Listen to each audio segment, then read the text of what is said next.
Yes! Alrighty. What's up, everybody? It is I, your travel god of extreme, Peter Joseph here for a snowy Sunday night, January the 18th, 2026. Thank you all for watching right here on the Peter Joseph YouTube wrestling channel, youtube.com/Peter Joseph. Make sure you like the video, hit the subscribe button down there. You know where it is in the description box below. So subscribe to this channel and my other channels as well. All the links are down below in the description box. Share the video all over the internet. Leave a comment on this video or any one of my videos from the past, now, and in the future, Conan. But as always, don't leave stupid comments because you get sent to the Shadow Realm, and Satan and Ozzy will eat your soul, and you're pretty much out of luck. Speaking of out of luck, share the video all over the internet, and if you're... don't forget to hit that bell. Turn on all notifications so you don't miss the next one. Because if you miss the next one, you're pretty much out of luck. You're SOL. I think we all know what that means by now. If you don't know what it means, too bad for you.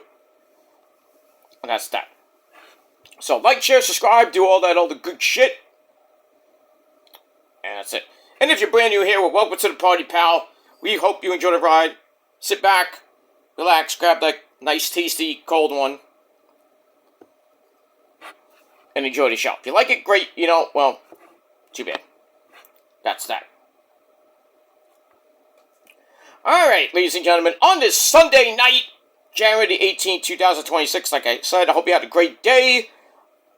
Not so fun here in the Northeast. It snowed yesterday, got a little bit, like about a coating to an inch yesterday, and now we're getting about another 1 to 3, possibly 4 inches tonight, ramping up right now. It's supposed to end around 11 o'clock midnight, so about another 3.5, maybe 4 hours more of the white stuff. No, not cocaine, but of snow, and then down the hill it goes. Cold for the next couple of days, then a little warm up, and then back down into Alaska weather. We're getting bone-chilling cold next weekend, and maybe something on Thursday, but probably be nothing, and just really cold weather going into next weekend and the final weekend of the month as we start February 2 weeks from today. And it's 11 weeks until Easter, so it's gonna be here before I can't snap my fingers, but it'll be here like that, you know. So get all that. We got Valentine's Day coming up in a couple weeks, so lots of stuff coming away over the next couple weeks and next couple months, actually. So we got that. So be safe, be well if you're traveling tonight, or if you're traveling tomorrow, really, if you're going out. Most of you don't have work tomorrow, and school for everybody else. You have the day off. I have the day off, so I'm pretty much going to be digging out a little bit tomorrow, and then we really got nothing else to do. We're going to watch Raw at 3 o'clock. Watch a little bit of it, and then I do have a doctor appointment on my phone, so I gotta do that. And then probably after I'm done with that, probably watch the rest of Raw. I might watch it while I'm on the phone, whatever, my doctor, but I might watch like the first 45 minutes of it, and then pretty much turn it off, and then rewatch it later. So I'll probably end about 5:30. So I might watch the end of Raw. So, but it's gonna be from Belfast, Northern Ireland tomorrow. So that should be fun, as we're still on the road to the Royal Rumble, and that stadium still hasn't been built yet. It's getting there. They put the poster up, seats are pretty much all done, and haven't set up the ring yet, or anything else, the Tron and whatever. So, gonna be, they got 13 days, you got 2 weeks basically to finish this thing. I don't know if they're going to get it done in time, but, I mean, we'll see. We'll see what happens. So, those Saudi Arabians are working hard to get this thing done on time. Whether it's a great setup or whatever. We'll see. But anyway, on this Sunday night, we got football on right now. The Bears at home against the Rams. Not really giving two fucks about that game. The Patriots won today. I don't remember the score, but both defenses were causing a lot of havoc, but in the end, the Patriots were a little bit better, causing 5 turnovers. C.J. Stroud, 4 interceptions. He was just throwing the ball like a madman. Dangerous passes galore, and what happens? You get intercepted most of the time. Or you risk your freaking receivers getting destroyed. That's that. So, we have the AFC Championship game set next week. It's going to be in Denver, Colorado, with the Broncos and the Pats to see who goes to the Super Bowl in 3 weeks. And on the other side, we got the Seahawks. Yeah, I know. Give me the business. I know. The Seahawks versus the Rams or the Bears next week. And depending on what time, we'll see what happens with that by tomorrow. So one more week of the playoffs, and then the Pro Bowl is not on a Sunday, it's on a Tuesday, which makes no sense to me. But, we got the Pro Bowl, the flag football game, and all the other garbage on February the 3rd, which is a Tuesday, and then we got the Super Bowl, February the 9th, in the evening, from Santa Clara, California, which would have been a Niners home game where they would have shown up last night, but they didn't. But, so, we're going to have a new champion this year, and we'll see what happens with that. And don't forget, Bad Bunny will be the halftime show. So that'll probably be the only good thing about the fucking Super Bowl would be Bad Bunny performing. The game may be good, may be bad. Who knows? I'm not really caring about football right now because, as you know, when the Niners season's over, my season shifts really to baseball, but, right now, not looking forward to the Mets season. Ranger season is pretty much over. Thank the Lord for that. Even though they won yesterday. Woo! Right now, I'm not hopeful for the Mets season. I'll watch a little bit of it, but,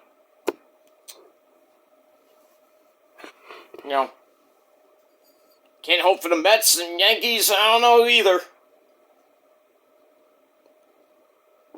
But we'll see what happens with that when we get to end of March. So I got that.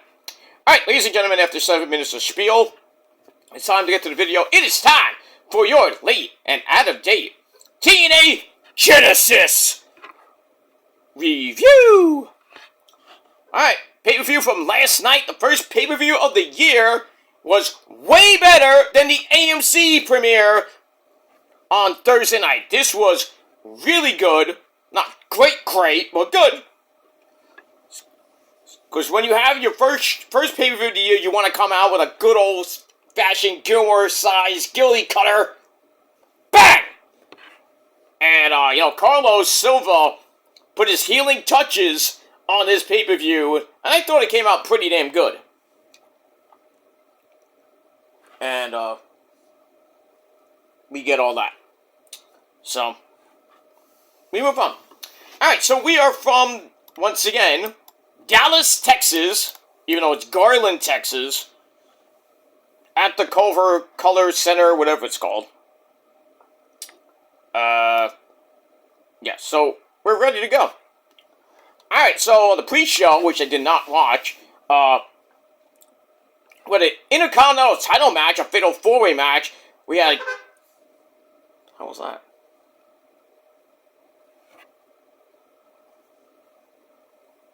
Oh, there was a assault truck going by. Because there was a car behind that. Sorry about that. So, if you heard that, there was an assault truck and then a car behind it. So, because they're plowing the streets because it's snowy outside. But whatever. Anyway, so we had Channing Stacks Mahomes defend his Intercontinental title against Grandpa Eric Young, that fake YouTuber BDE, and some guy named KJ Orso. I guess that's the guy that was supposed to be a big thing in Texas. Well, he couldn't get Booker T or JBL? Anyway, Stacks got the win. Retained the Intercontinental title. Big whip. Big whoop. Big whoop. Alright, then we had a Knockouts tag team match. We had Tessa Blanchard and her good friend Mila Moore with, I believe, Alicia Fox and Robbie E. at ringside. They defeated Indy Hartwell and Vicious Vicky Venuto. I know you. She wrestles around the Northeast Corridor. Was a women's champion for a little bit. Not too long, but not that long. And, well, we get all that. So, that's the pre-show. Alright, then we get to the main show. And, we had Tom Phillips and Aiden English, otherwise known as Matthew Waywalt, as always, on the call. Welcome us to the show. Welcome us to Dallas, Texas. Big D scared them Cowboys that night. So we had that. So we start off with match number 1. AJ Francis, or Flop Dollar, with Prime Time. No, not Deion Sanders. Some YouTuber, streamer. Who? Who the fuck is this guy? I mean, who the fuck is this guy? Who the fuck? Really? Anyway, he takes on the guy that goes, all night long. Oh, night. No, that guy. Rick Swan. It was an okay match. Nothing great. I'm not gonna go through most of the match. You know, AJ using his power because he's fat! The son of a bitch is fucking fat! Yeah, I know, Scott. I know. I'll make him bleed, Mr. Joseph. I'll make him bleed. Okay, Scott. Calm down. Could you somebody get him a Snicker? Thank you. Eat your Snickers now. You good? Good. Good job, Scott. Good job. He's fat! Okay. Eat it! Eat that Snicker. Stop it. And if you don't like my Scott Steiner impression, fuck you. Because I like to see some of you do my impressions, but you can't. Anyway. Alright, so, back and forth match, like I said, a corner knee by AJ follows up a release fireman's carry, which you rarely see. Drags Rich Swann out of the ring, shows him against the ring steps. Yikes. Go back in the ring. AJ tries for the down payment, but Rich Swann strikes his way to freedom just before AJ launches him out the ring. Damn! He launched him like Uncle Phil would throw out jazz. That. AJ looks for the count out, but Rich Swann gets in at 9.999999999 Batman 5. So we get that. So then Rich Swann hits a jawbreaker. AJ comes up, goes with a big old boot for a near fall. Then a really weak version of the stretch plum, or plume, from AJ. I mean, come on. Eddie Kingston's watching like, what is this? But Rich Swann gets out of that. And gets back to some kicks.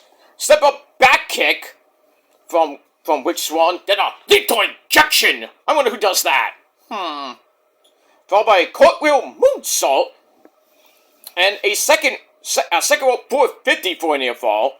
Then he goes up to the tippy top. He's moving on up to the east side. Okay. He goes up top. AJ grabs him. Throws him off the rope. Ow.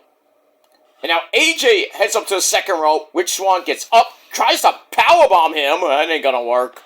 Because he's too fat, you know. But AJ does knock him down. Then he puts Rich Swann up top. Climbs up with him for a superplex. That was crazy. Actually, it climbs up for a superplex. And then Rich Swann fights him off, then bites his arm. We got a biter! Then headbutts him down. Then he tries to jump, but flies right into a mean old spear. For a very near fall. And then, whoops. My notes disappeared. They disappeared. And... hold on, guys. Sorry. Alright, so... my notes disappeared. I'm trying to get them back. As always, my computer is ancient.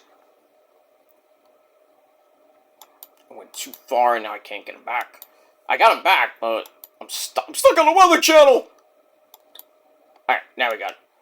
Alright, so AJ tries for the down payment, which Swan slips around, then tries a sunset flip, but AJ counters into a Styles Clash. What? And the fans are like, no, you can't do that. And he tries again, Rich Swann counters that into a Canadian Destroyer, but only gets a near fall out of that. I don't know why that can never finish a match.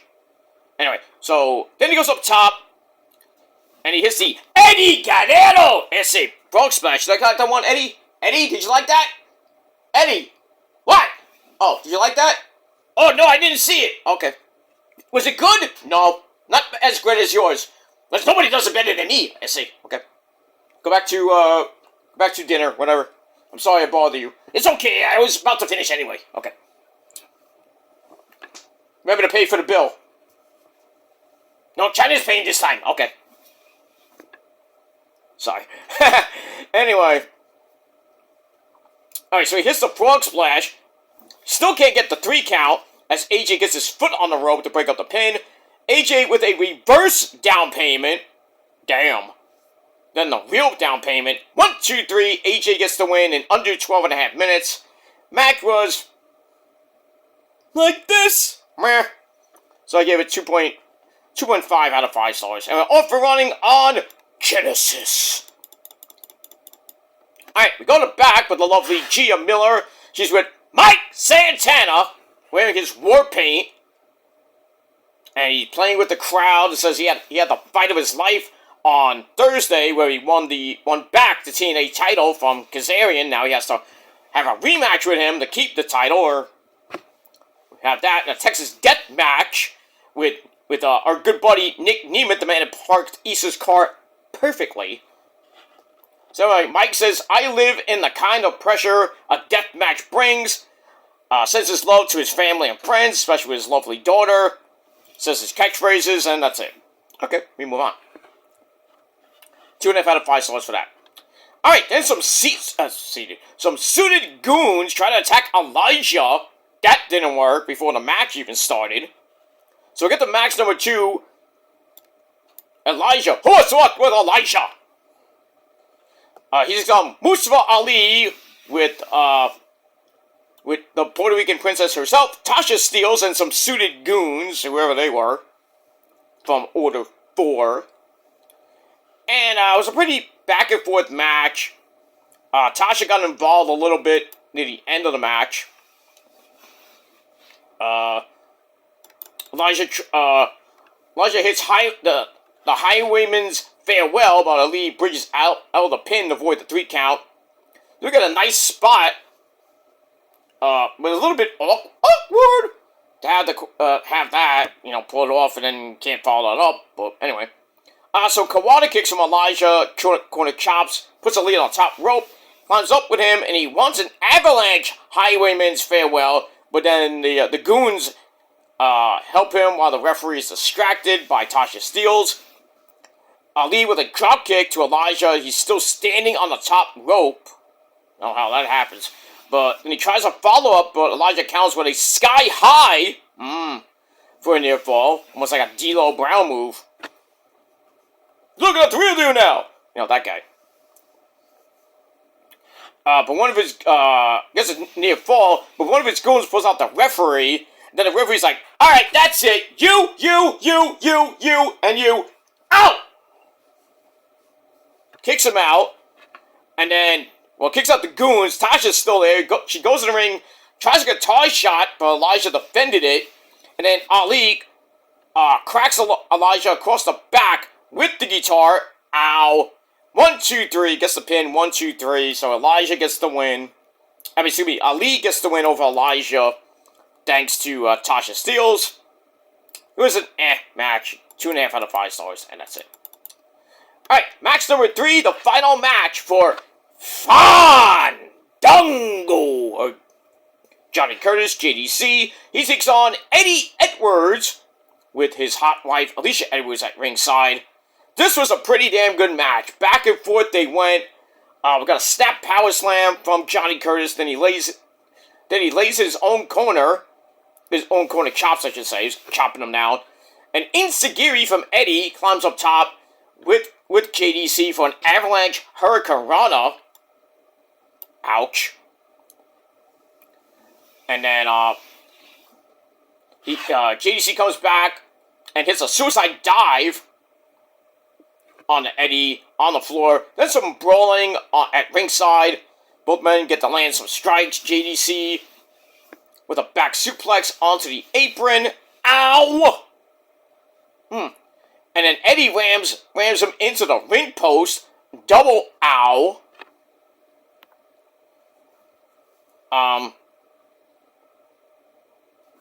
Winds up chopping the ring post. Ow. JDC starts going after the hand. Got a headbutt from Eddie. Then they head back into the ring where JDC lands a beauty shot kick. Wonder where they learned that from. And more chops. They take turns with running moves, leading to JDC booting Eddie out the ring. Then another flippy dibbity doo. Back in the ring, corner tiger uppercuts from JDC, but Eddie follows him with a clothesline. But he gets caught up in the middle rope. Ow. And then JDC hits a springboard leg drop for a near fall. A tornado DDT and a Falcon Arrow. Yes, they did the deed. For another near fall. JDC goes up top. Eddie attacks him, so JDC has to bail on whatever he was trying to do. Winds up running into a Blue Thunder Bomb, and you're not Sami Zayn, so you only get 2. Eddie stands around a little bit. He's like, I don't know what to do now. Grabs a 1924 sleeper, and then he kind of recreate Walter versus John Cena with JDC like, I thought he was going to tap. Like, don't you tap. And then the commentary says, he's going to fight his way up. He's going to fight his way out of this. And on cue, JDC fights free of the sleeper, gets caught. Then he catches Eddie with a slam. Then a little homage to Chris Jericho. With the Walls of Jericho. You know, it's like a combo lion tamer and a regular Boston Crab. Eddie's able to escape, gets caught in a code breaker, another Jericho move, which gets JDC on the fall.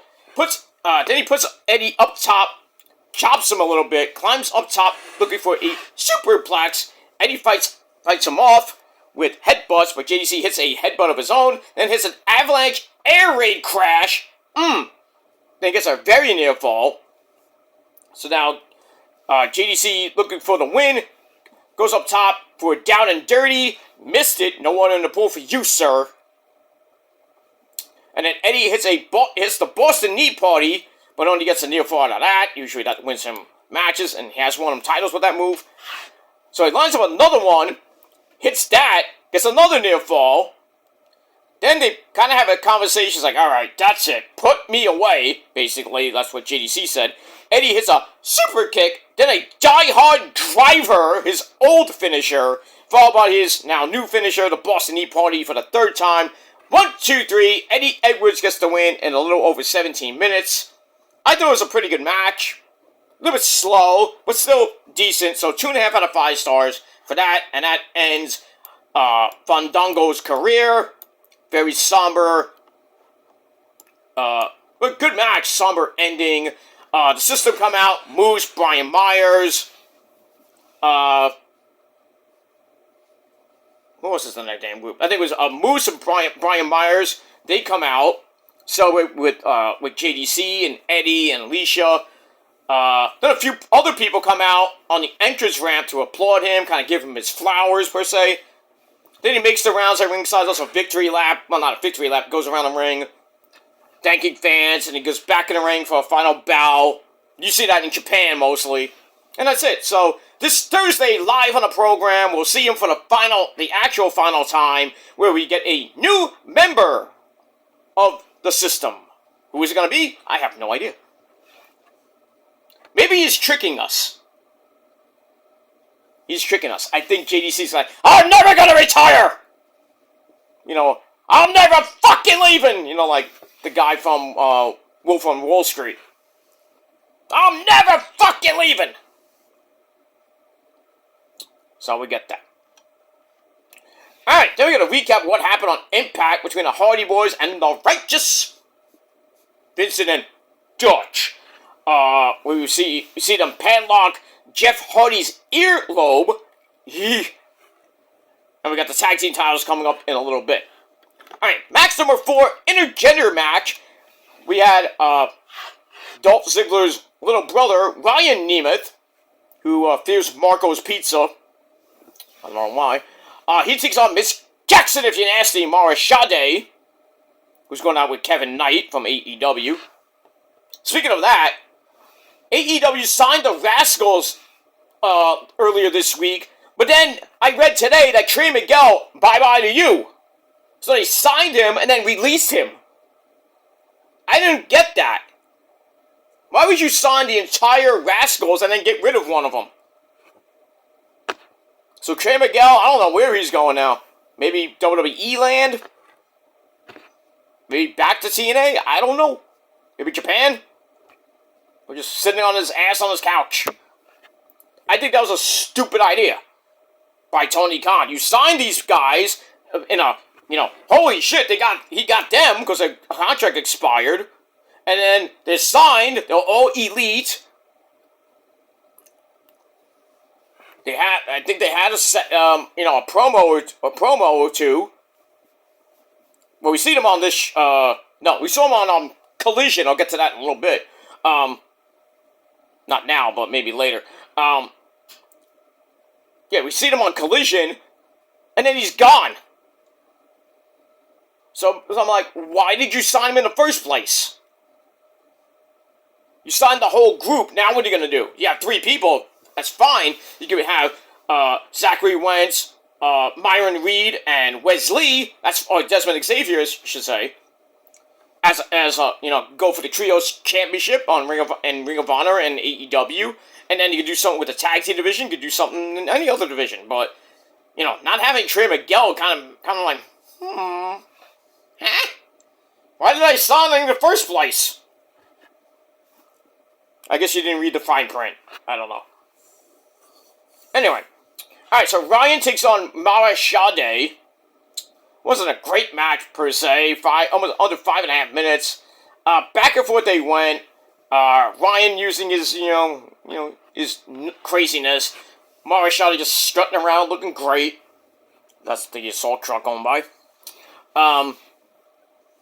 Not the assault truck. Assault truck. Not I'm gonna assault you. I'd love to, but, Anyway, moving on. So Ryan was in control. On the floor, he hits a back suplex on the apron. Ow. And then Ryan throws her back in. Cocky little cover. And then Mara Sade gets up, slaps the taste out of his mouth. And then Ryan slams her down by her hair. Maybe fake hair. Her weave. And then Mara Sade avoids a right hand, punches away at Ryan, hits a few drop kicks. So he got some offense in at least. And then Sade, some corner attacks from her. Then a tornado DDT for a near fall. Ryan with the old Roddy Piper, boop, rake the eye, poke in the eye. Gets a hurricane on a pin with the ropes assisting him, but the referee says no.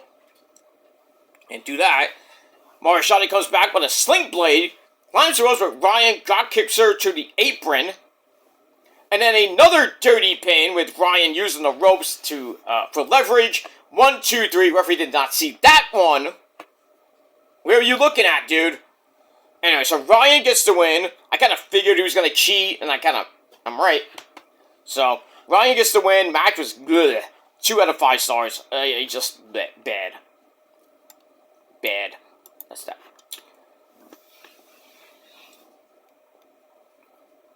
Alright, then we go in the back. We have Stacks Mahomes and his hot wife, Ariana Grace. They complain that their father-in-law, that Santino, I should say, didn't want him to win. And then Ariana Grace tells her dad to start thinking, or he's going to lose his job to Daria Ray or Sonya Deville. Probably will, knowing TNA. But we'll see what happens with that. So I gave that 2.25 out of 5 stars. Alright, match number 5 for the Knockouts title. We had Xia Li with her bestie, Xia Brookside of the Angel Warriors. She takes on Delta with the resident surfer girl, Sol Ruka, at ringside. So we had Del Ruka in there against the Angel Warriors, but just Xia Li versus Delta for the Knockouts title. Pretty good match. Back and forth. Delta using her strength, Xia using her speed. So we get to the end of the match. Delta finally connects with a back suplex after they went back and forth. Back suplex on the apron. Ow! I mean, they're gonna have all these people that got dropped on the apron are gonna have bad backs for a week or more. Alright, then the Alliance brand, the new tag team champions, Em and Heather by Alliance. George the Iceman, the personal concierge.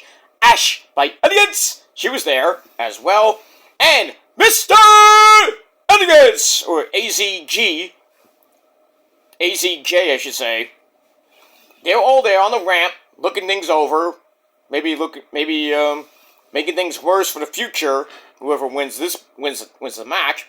But back in the ring, Delta hits a spear and an F5. But the referee got hit. The old rep bump. So, no count. And looked like Delta had to win anyway. So Ruka and Xia Brookside didn't get in to check the referee. And that led to a cat fight between, as Xia Brookside and Sol Ruka had to attack Heather and M by Elegance. Ultimately, they fight with them to the back. Delta then revives the rep, but then sends herself in the ring post. Xia Li rolled her up for a near fall. Then they hit themselves with headbutts. Ow. Delta tries the hanging sleeper once again, but this time Xia Li elbows her way to freedom, lands blows to Delta. She hops up with Delta and hits an avalanche Hurricane Rana. Impressive.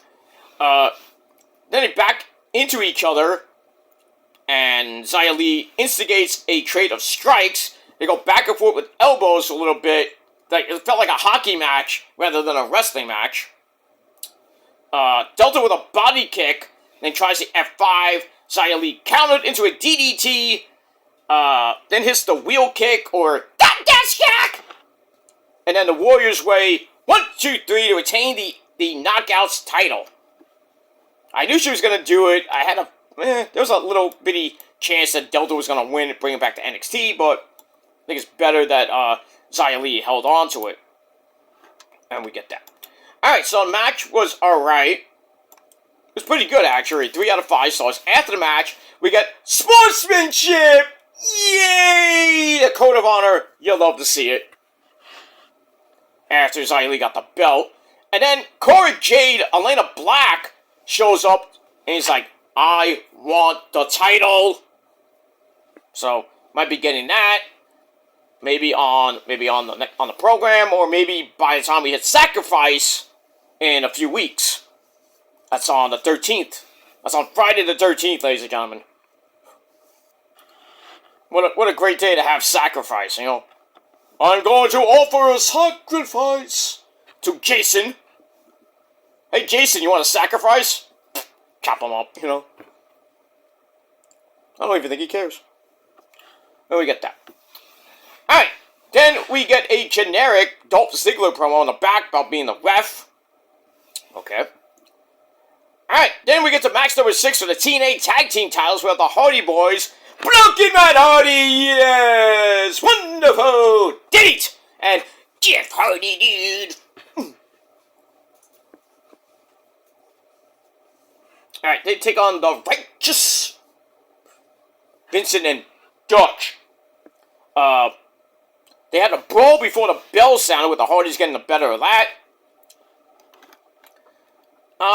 And basically the match was pretty damn good, too. Back and forth they went. Vincent tags in a sliding flatliner for a near fall. And then Vincent's talking through half the match. Like, what are you talking about?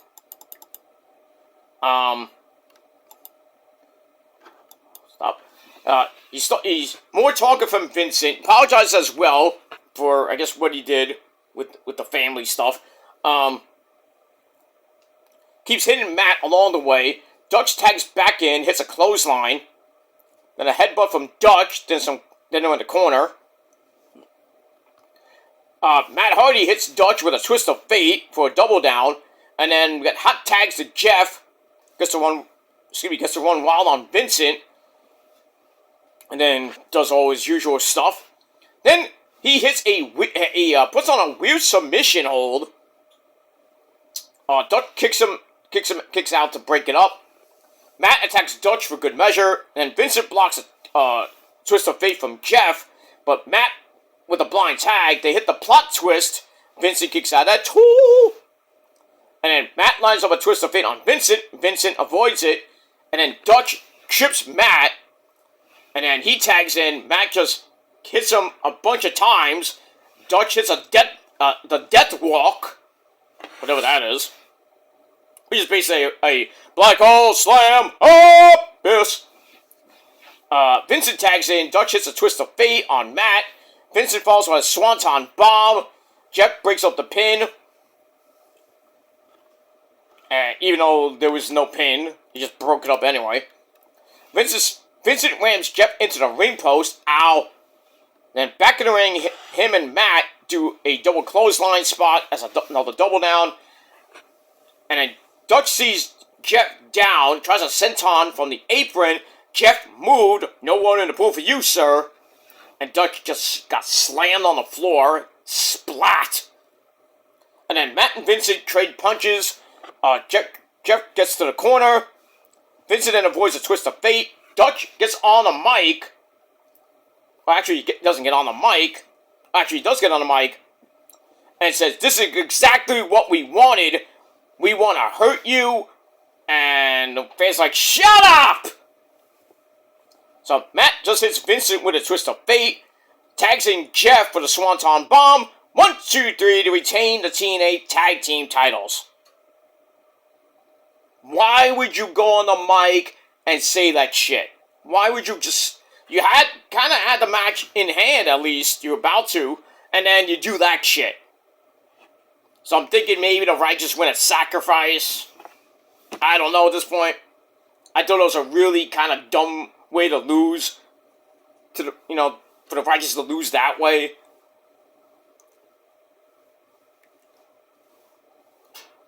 I mean, Vincent avoided the twist of fate, and then Dutch is like, "That's what we wanted! This is exactly what we want! We want to hurt! We want to hurt people! We want to hurt you!" What? Like, get in the ring and shut up! Moron! Anyway, that kind of pissed me off near the end of the match. Like, why would you do that? Anyway, but still a decent match. 2.5 out of 5 stars, and that's that. And then after the match, Dutch slides the belts to Matt and Jeff. And then him and Vincent just smile, walk up the ramp. Maybe they're plotting something. I don't know. So, you get on the mic and say, "This is what we want. We want to hurt." And then you're just like, "Okay, we're going to lose. We're going to slide you in the belts, and then we're going to just go bye." I did not get that at all. Weird. Or as Paulie D would say, awkward.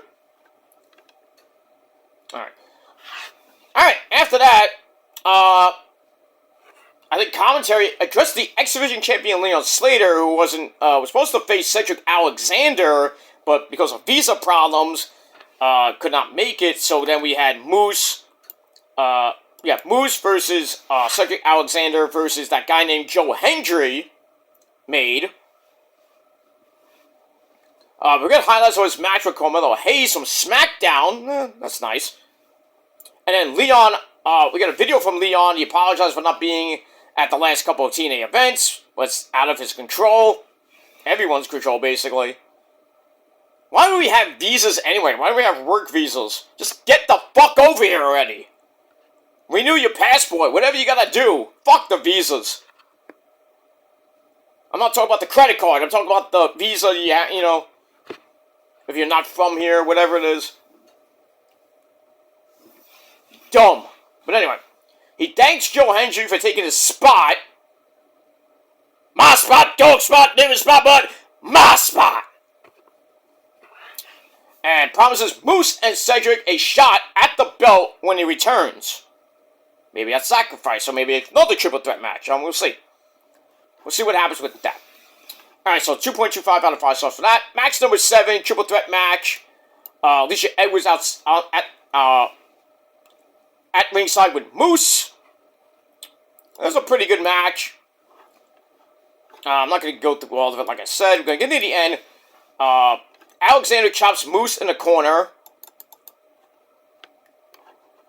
After some kicks, Moose catches a jumping Cedric Alexander with "Go to hell!" But only a near fall, as he took a little bit too much time to make the cover. Joe Hendry shows up, as he said his name, starts trading chops with Moose. Eventually, Moose runs into a pop-up power bomb. You're not Kevin Steen, but only another near fall. And then Joe with a kip up does his stupid pose. Cedric then hits him with a Death Valley driver for a near fall. Turns that into a crippler crossface. We're talking about Benoit. Cedric cranks even harder on the hole, but Joe Hendry holds on until Moose blocks his tapping out, clocks Cedric, and then Moose disposes of Joe Hendry, starts trading elbows with Cedric, who counters a Uranagi with a victory roll, tries a sunset flip, but turns it into a Styles Clash. Nice. On Moose for a near fall. That was impressive. Good sequence there. Cedric with some clotheslines. Moose lands a big boot, then runs into an Alayato from Cedric. And then Moose spears Alexander, leaping Alexander, but only gets another near fall. Tries another spear, but his back gave out. And then Cedric hits the lumbar check, when then Joe Hendry shows up out of nowhere, and then hits a standing ovation on Cedric to get the win. You fucker. So, Joe Hendry gets the win. Match was pretty damn good. 3.25 out of 5 stars. Under 15.5 minutes. So, we'll see what happens with all that. And then afterwards, Joe Hendry celebrates, and then does his stupid turn. Get out of here! Go fuck yourself, Joe, you below average moron.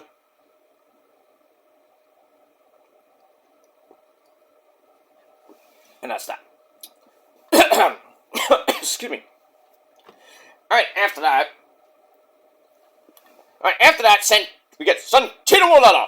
He shows up so we can do the panel predictions for the main event between Mike Santana and Kaz in the Texas Death Match with Nick Nemeth as the ref. So Owen picks Santana, but Daria Ray interrupts Tommy Dreamer. Sucks to be you, Tommy, huh? So she says, nobody cares about your opinion, Tommy. And we need to just get to the main event and throws to the hype package. I would mark out if Daria says, you know what, Tommy? Get the fuck out of here. Go do your boring podcast with Dave Meltzer. Blech. Busted Open Radio. I'd rather listen to Busted Open Radio for Bully Ray. Not a big fan of Dreamer or Meltzer. So, we get that. And we move on. Alright. Where am I? Alright, we move on. Alright, then we get to the main event, Texas Death Match. Nick Nemeth as the ref. Mike Santana defends against Frankie Kazarian. This match was barbaric. Woo! Lots of they used tables, ladders, chairs, oh my. And that's some crazy shit. But eventually, near the end, Mike Santana retains the title, and then Nick tries to call a shot, but thankfully Mike Santana stopped it, and that pretty much ends the pay-per-view with that. And we move on from there. So yeah, that's pretty much it. And really nothing happened. Alright, so he gets the win. Like I said, after the match, Carlos Silva gives Santana the title. Nick raises his arm a few times, hits the danger zone, tries to cash in before the ref can get to the ring. He hits that, tries to cash in, before the ref can actually get in the ring and, tell Bill, like, oh, he's cashing in. Santana hits spin the block to avoid the cash in, and then he holds up the title and with Carlos Silva, and then that's it. So, not a bad pay-per-view per se. I thought it was pretty decent. Better than the AMC premiere, that's for sure. So, we have that. So we'll see what happens this Thursday night on the program on episode number 2 of the AMC era, AMC episode number 2. And we'll see where we go from here on the road to Sacrifice coming up in February. And that's that. Alright guys, final rating, 7 out of 10 stars. That's all I gotta say about that. But let me know what you guys saw of the show down below in the comment section. And like Trick Witty would say, let's talk about it. And that's it. Alright guys, I'm out of here. I'm going to have a little bit of dinner. And then I'm going to come back with your Dynamite and Collision review right here on this channel. So stay tuned. In a little bit, we'll talk about that. And maybe tomorrow we'll talk about Ring of Honor. And that's it. Alright guys, I'm out of here. Thanks for watching. Until next time. Peace.